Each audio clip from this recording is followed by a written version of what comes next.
안녕하세요. 오늘 저희가 함께 살펴볼 자료는 유나이티드 헬스그룹, UNH입니다. 최근 주가가 정말 큰 폭으로 떨어졌었죠? 네, 보내주신 자료들 보니까 4월 고점 대비하며 거의 반토막 수준까지 갔던데 근데 워런 버핏 같은 거물들이 이걸 대거 샀다는 거예요. 이게 참 흥미롭죠? 그래서 오늘은 왜 이렇게 주가가 빠졌는지, 또 왜 이런 큰 손들이 매수에 나섰는지, 앞으로는 어떨지 이 부분들을 좀 깊이 파헤쳐 보겠습니다. 자, 그럼 먼저 도대체 왜 이렇게 주가가 급락했나? 그 원인부터 좀 짚어볼까요? 자료를 보니까 악재가 한두 해가 아니었던 것 같아요. 네, 맞습니다. 여러 가지가 좀 복합적으로 작용했는데요. 일단 가장 결정적이었던 건 2025년 실적 전망치를 확 낮춰버린 거예요. 기존에 제시했던 가이던스도 그냥 철회해버렸고요. 아, 가이던스 철에는 좀 충격이 컸겠네요. 그렇죠. 그 이유가 뭐냐면 예상보다 메디케어 어드밴티지, 그러니까 민간 건강보험 쪽 의료비 지출이 너무 높게 나왔다는 거죠. 비용이 예상보다 많이 나갔다. 네. 거기다가 이제 경영진 교체도 있었잖아요. 앤드류 위티 CEO가 갑자기 물러나고 전임자인 스티븐 햄슬리가 다시 돌아왔죠. 이런 리더십 변화도 약간 불안감을 키웠고요. 아, 맞다. CEO 교체 이슈도 있었죠? 그리고 규제 문제도 있지 않았나요? 네, 그게 또 상당히 컸습니다. 미 법무부, DOJ라고 하죠. 여기서 메디케어 관련해서 사기 혐의로 형사조사를 시작했다는 소식이 있었고요. 또 연방의료보험센터, CMS의 감사까지 진행 중이라는 얘기도 나오면서 이게 좀 투자자들 입장에서는 굉장히 부담스러웠던 거죠. 조사에 감사까지 엎친 데 덮친 격이네요. 네, 뭐 브라질 자회사 매각 손실 같은 그런 일회성 이슈도 있긴 했지만 역시 핵심은 실적이랑 이 규제 불확실성이었어요. 그래서 결과적으로 4월 고점 대비해서 주가가 뭐 46%에서 많게는 거의 58%까지 그냥 확 빠져버린 거죠. 와, 58% 정말 엄청난 하락인데요. 근데 여기서 이제 상황이 아주 재밌어집니다.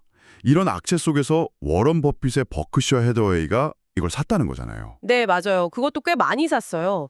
올해 1분기, 2분기에 걸쳐서 보니까 약 500만 주? 금액으로 치면 한 16억 달러 정도 되더라고요. 16억 달러면 우리 돈으로 2조 원이 훌쩍 넘는 돈인데, 와, 그렇죠. 특히 버핏이 예전에 미국 의료 시스템을 뭐 회충겼다 이렇게 좀 강하게 비판했던 적이 있거든요. 아, 그랬었죠. 네, 그런 점을 생각하면 이번 매수는 좀 의례다 이런 반응이 많았죠. 이게 단순한 저가 매수 이상의 의미가 있을 수 있다는 겁니다. 버핏 말고도 또 다른 유명 투자자들도 들어왔다고 하던데요. 네, 그렇습니다. 영화 빅쇼트의 실제 모델로 유명한 마이클 버리, 그리고 또 유명한 헤지펀드 매니저죠, 데이비드 테퍼. 이런 가치 투자 성향의 거물들이 뭐 비싼 시기에 상당 지분을 매입했다고 밝혔어요. 오, 거물들이 줄줄이. 거기다가 이제 회사 내부자들도 움직였습니다. 다시 돌아온 스티븐 햄슬리 CEO 본인이 2,500만 달러를 직접 투자했고요. 다른 임원들도 꽤 큰 규모로 주식을 샀다고 해요. 내부자 매수는 또 의미가 다르죠. 그렇죠. 심지어 뭐 일부 미국 하원 의원들이나 또 한국의 개인 투자자들, 이른바 서학개미 분들까지도 저가 매수에 동참했다. 이런 내용도 자료에 있더라고요. 이야, 이건 뭐 거의 시장의 공포에 맞서서 가치를 본 투자자들이 집결한 느낌인데요. 약간 그런 분위기가 형성된 거죠. 과도한 비관론 속에서 회사의 본질 가치를 본 사람들이 움직였다.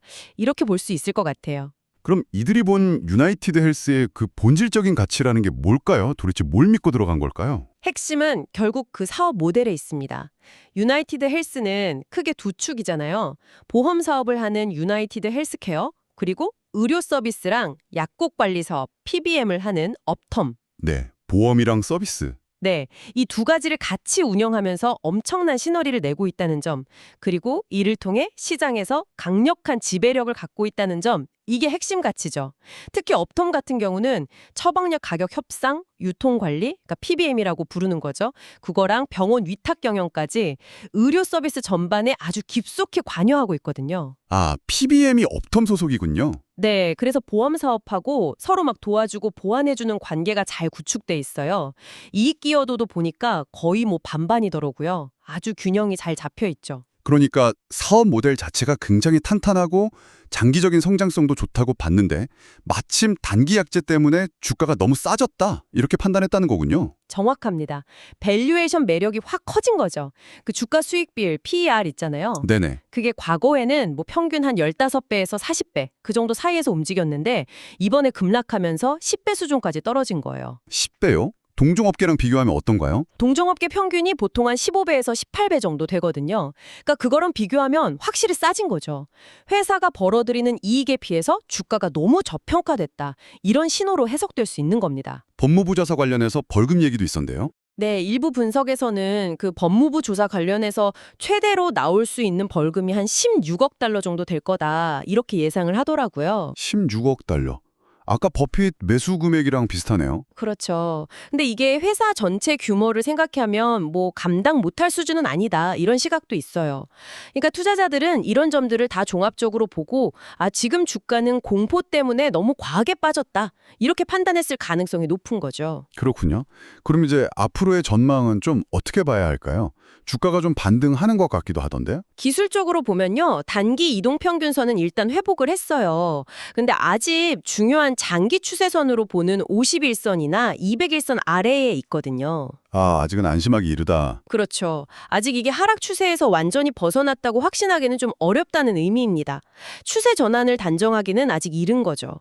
무엇보다 아까 말씀드린 그 법무부 조사 결과 같은 규제 불확실성이 완전히 해소되는 게 중요하고요. 네, 그게 제일 크겠네요. 그리고 또 하나 변수가 될 수 있는 게 만약에 트럼프 행정부가 다시 들어선다면 약가 인하 정책을 강하게 밀어붙일 수 있거든요.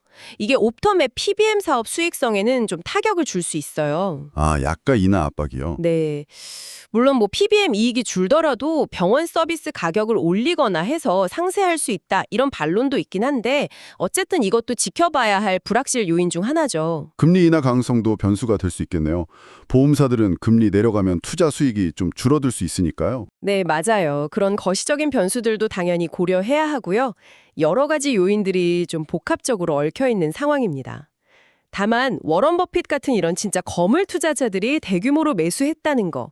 이게 단기적으로는 주가 하단을 좀 지지해주고 또 장기적으로 봤을 때는 이 회사의 근본적인 가치, 펀더멘털에 대한 강한 신뢰를 보여주는 거 아니냐. 이런 긍정적인 해석이 우세하긴 합니다. 하긴 도이치뱅크에서도 버크셔트자는 강력한 신뢰의 표시다. 이렇게 평가했더라고요. 네, 그런 평가가 있었죠. 자, 그럼 오늘 내용을 좀 정리해보면요. 유나이티드 헬스 그룹이 규제 문제랑 실적 우려 때문에 주가가 크게 조정을 받았는데 오히려 워런 버핏 같은 투자자들은 이걸 저가 매수 기회로 봤다. 그 배경에는 이 회사가 가진 강력한 통합 사업 모델 그리고 낮아진 밸류에이션이 있었다. 이렇게 요약할 수 있겠네요? 네, 그렇습니다. 하지만 여전히 과제는 남아있죠. 의료비 통제나 약가 인하 같은 정책적인 압박, 그리고 규제 관련 불확실성, 이런 것들은 계속 풀어야 할 숙제입니다. 과연 이 거대 기업이 현재 겪고 있는 이런 도전들을 잘 헤쳐나가고 다시 성장세를 이어갈 수 있을지 이건 앞으로 좀 더 지켜봐야 할 것 같습니다. 여러분은 어떻게 보시나요? 이게 정말 일시적인 어려움을 겪는 저평가된 우량주일까요? 아니면 혹시 우리가 아직 모르는 더 큰 위험 같은 게 숨어 있는 걸까요? 네, 오늘 저희 분석이 여러분의 투자 판단에 조금이나마 도움이 되었기를 바랍니다. 다음에도 흥미로운 자료 분석으로 다시 찾아뵙겠습니다.